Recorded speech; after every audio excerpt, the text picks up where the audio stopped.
की या माध्यमातून या सभागृहातल्या सदस्यांना आणि राज्यातल्या सगळ्या नागरिकांना सांगतो, डिजिटल अरेस्ट असा कुठला प्रकारच नाहीये. कायद्यामध्ये कोणालाही डिजिटली अरेस्ट करता येत नाही. त्यामुळे आपल्याला जर कोणी डिजिटल अरेस्टचा फोन केला किंवा व्हिडिओ कॉल केला तर पहिल्या क्षणी समजून घ्या की हा फ्रॉड आहे. कधीही विश्वास ठेवू नका.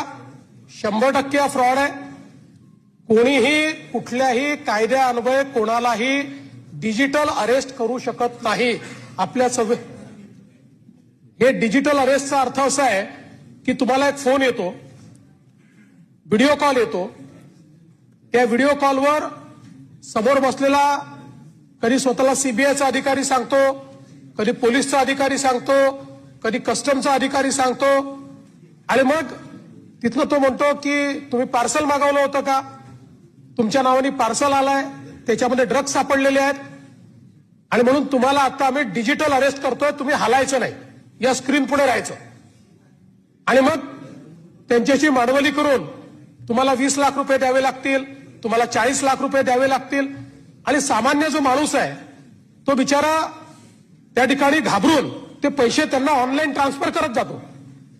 असे आश्चर्याची गोष्ट अशी आहे की याच्यामध्ये मोठे मोठे लोक, म्हणजे आश्चर्य सांगतो की एक रिटायर्ड IAS अधिकारी तो सापडला, त्यांनी पैसे देऊन टाकले. IAS रिटायर्ड, एक नेव्हीचा अतिशय उच्च पदावरनं रिटायर झालेला, त्यांनी घाबरून पैसे देऊन टाकले.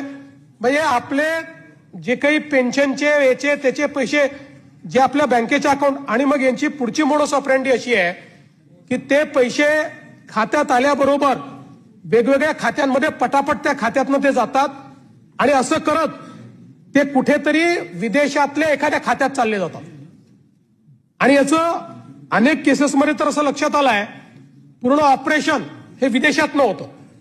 मेन माणूस विदेशात बसला असतो, साधारण अशा देशात असतो की ज्याच्याशी आपला करार नाहीये, आणि इथले जे लोक असतात ते फक्त त्यांचे हँडलर असतात. त्यांना नीड टू नो बेसिसवर माहिती असते, पूर्ण ऑपरेशनची माहिती त्यांना नसते. आणि म्हणून मी पुन्हा एकदा सांगतो, कोणालाही डिजिटल अरेस्ट करता येत नाही. कोणालाही डिजिटल अरेस्टच्या संदर्भात कॉल किंवा माहिती आली तर समोरचा माणूस फ्रॉड आहे म्हणून समजा आणि थेट त्या क्षणी 1930 1930 या नंबरवर कॉल करा.